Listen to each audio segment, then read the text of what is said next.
Right, so this is going to be a mini tutorial. We're going to go from this to this in as fast a time as I can do. Ready, steady, go. So you're going to need your drill, you're going to need your 2 screws, you're going to need a pencil, some masking tape, and your socket in question. So all I'm going to do is rip off a piece of masking tape like that. I'm going to apply that on the back like that. I'm going to get my pencil, I'm going to poke the center of the holes like that. I'm going to take that off and I'm going to stick it to the wall. Then I'm going to get my screws. I'm going to drive them through those holes.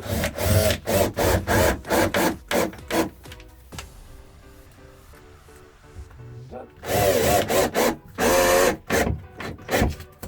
I can just take that off, get my thing and pop it on. Don't forget to like, comment and subscribe.